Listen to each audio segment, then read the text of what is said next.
తెలుగు రాష్ట్రాల్లో అతిపెద్ద lift manufacturer lifts ట్రై.com dealership కూడా ఇవ్వబడును.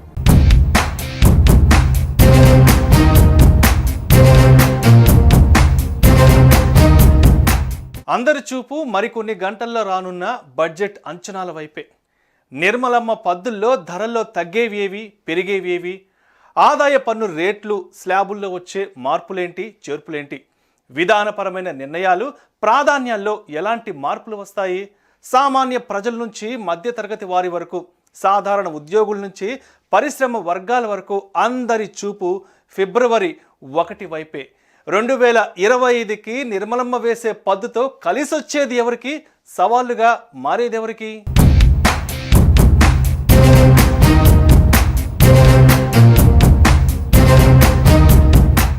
ఈసారి పార్లమెంట్లో ప్రవేశపెట్టే కేంద్ర బడ్జెట్ డేట్ ఎందుకు మారింది, డేట్తో పాటు టైం ఎందుకు మారింది, యావత్ దేశంపై ప్రభావం చూపించే కేంద్ర ఆర్థిక బడ్జెట్ని ఎందుకు మార్చారు, బ్రిటిష్ పాలనా కాలం నుంచి ఆనవాయితీగా వస్తున్న వీటిని ఎవరు మార్చారు, ఎలా మార్చారు, వరుసగా కేంద్ర ఆర్థిక మంత్రిగా 8వసారి బడ్జెట్ను ప్రవేశపెడుతున్న నిర్మలా సీతారామన్ కొత్త ముహూర్తాన్ని ఎందుకు సెలెక్ట్ చేసుకున్నారు?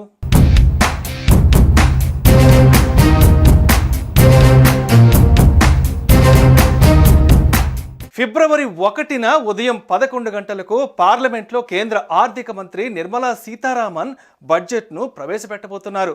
అయితే గతంలో కేంద్ర బడ్జెట్ను పార్లమెంట్లో సాయంత్రం 5 గంటలకు ప్రవేశపెట్టేవారు. కానీ ఆ సమయాన్ని ఉదయం 11 గంటలకు మార్చారు. అలాగే గతంలో ఫిబ్రవరి మాసం చివరి రోజున బడ్జెట్ను ప్రవేశపెట్టేవారు. కానీ దీనిని సైతం ఫిబ్రవరి 1వ తేదీకి మార్చారు.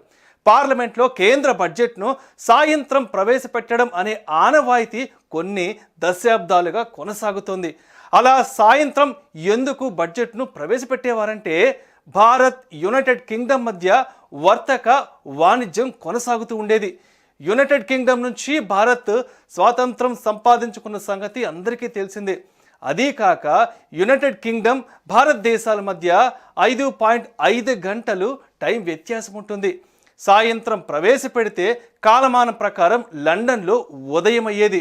దీంతో భారత్ బడ్జెట్ వల్ల తమకు కలిగే ప్రయోజనాలపై లండన్ చర్చించేది.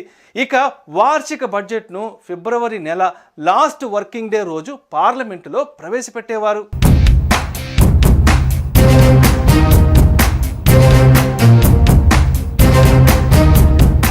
అప్పటి వరకు వస్తున్న ఈ ఆనవాయితీని 1999లో నాటి ప్రధాని అటల్ బిహారీ వాజ్పేయి నేతృత్వంలోని కేంద్ర సర్కార్ మార్చేసింది.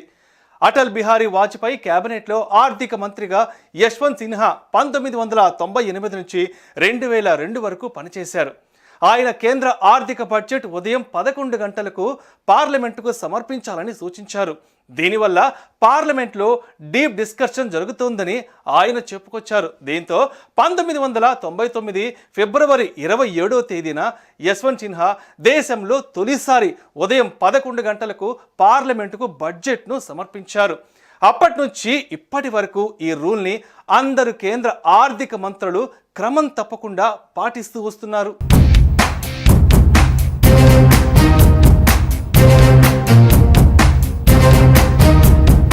1999 నుంచి 2017 వరకు, అంటే దాదాపు 20 ఏళ్ల పాటు ఫిబ్రవరి నెల లాస్ట్ వర్కింగ్ డే రోజు పార్లమెంట్లో బడ్జెట్ను ప్రవేశపెట్టేవారు. కానీ ఈ ఆనవాయితీని 2017లో మార్చారు.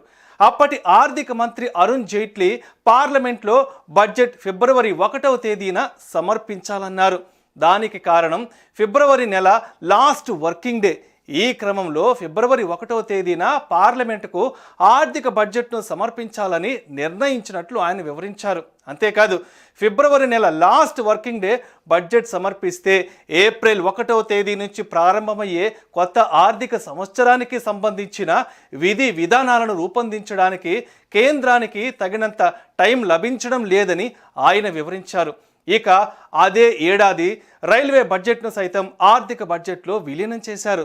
దీంట్లో దేశంలో 92 ఏళ్లుగా కొనసాగుతున్న రైల్వే బడ్జెట్కు ఫుల్ స్టాప్ పడినట్లయింది.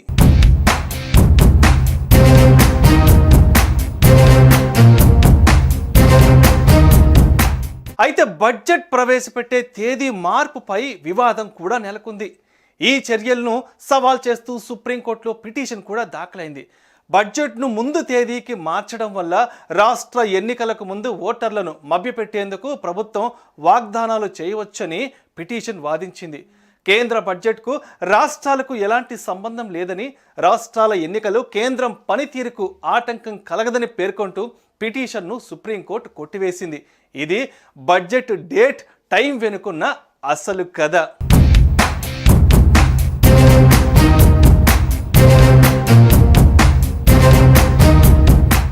సుమన్ టీవీలో మీ పర్సనల్ అండ్ బిజినెస్ ప్రమోషన్స్ కోసం కింది నెంబర్కి కాంటాక్ట్ చేయండి.